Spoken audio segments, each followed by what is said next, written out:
Salam sejahtera untuk kita semua. Pelajaran sekolah sahabat dengan tema utama Misi Allah, Misi Saya. Pelajaran kedua, Misi Allah bagi kita, bagian kedua.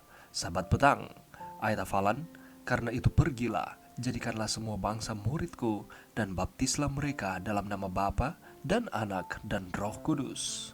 Matius 28 ayat 19. Tema mengenai Allah sebagai Allah dari misi muncul di sepanjang isi kitab suci.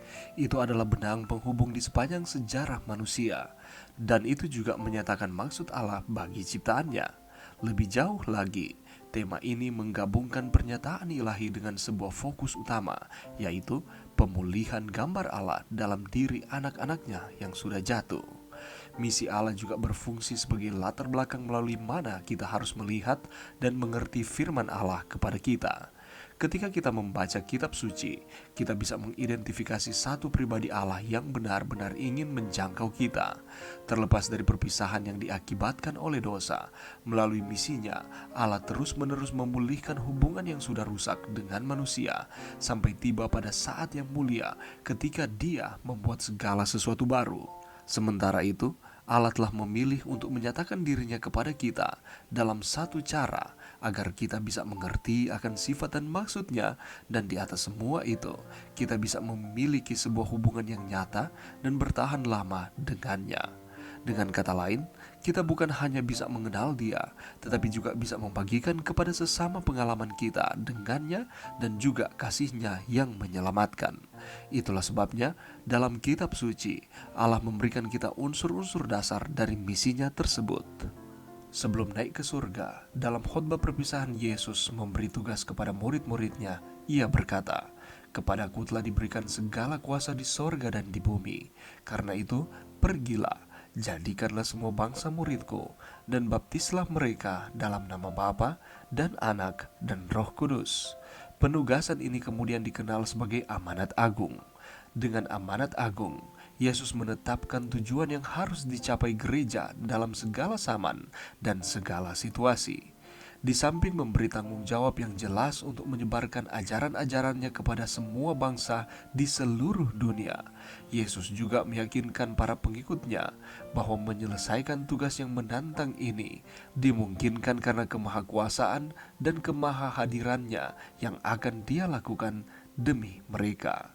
Meskipun pada awalnya terdapat ketidaksepakatan yang tajam dalam beberapa aspek dari amanat agung, secara umum pemahaman gereja mula-mula atas identitas dan misinya berpusat pada perintah Kristus untuk menjadikan semua bangsa menjadi murid Yesus.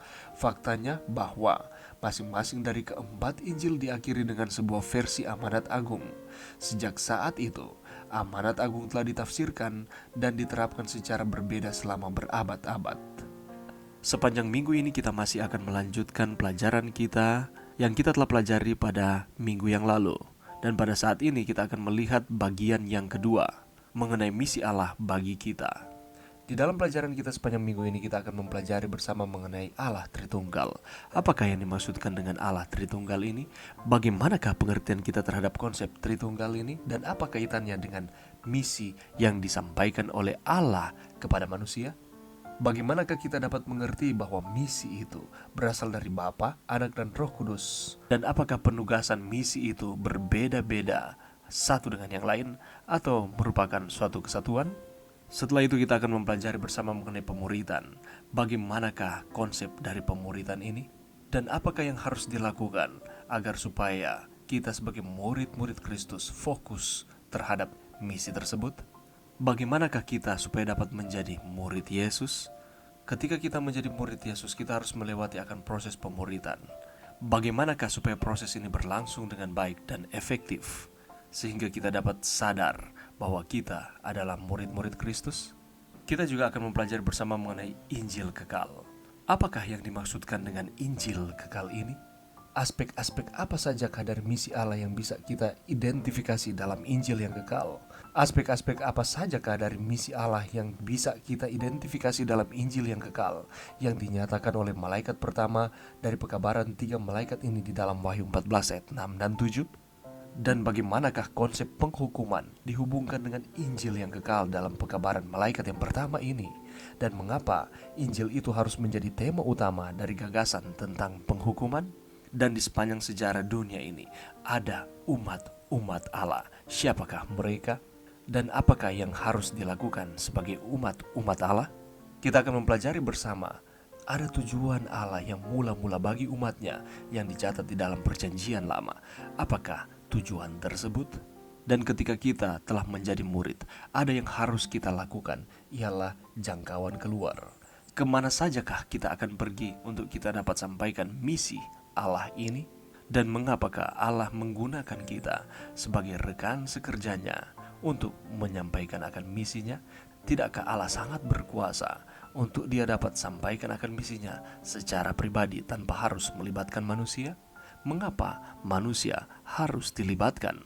Untuk mendapatkan jawaban dari pertanyaan-pertanyaan ini, mari kita kembali meluangkan waktu kita walaupun hanya sejenak di tengah-tengah kesibukan saudara dan saya pada minggu ini, untuk kita dapat mempelajari pelajaran sekolah sahabat pelajaran yang kedua ini, sehingga kita akan terus dikuatkan. Kita dapat mengetahui apa misi Allah dan mengapa Ia menggunakan kita untuk menjadi rekan sekerjanya menyatakan akan misi dari Allah tersebut. Mari berdoa. Terima kasih Tuhan atas firman-Mu pada saat ini, dan bantu kami Tuhan untuk dengan tekun mempelajari pelajaran sekolah sahabat, pelajaran yang kedua, sehingga kami akan terus setia kepada Tuhan. Kami akan semangat di dalam pelayanan yang Tuhan percayakan bagi masing-masing kami.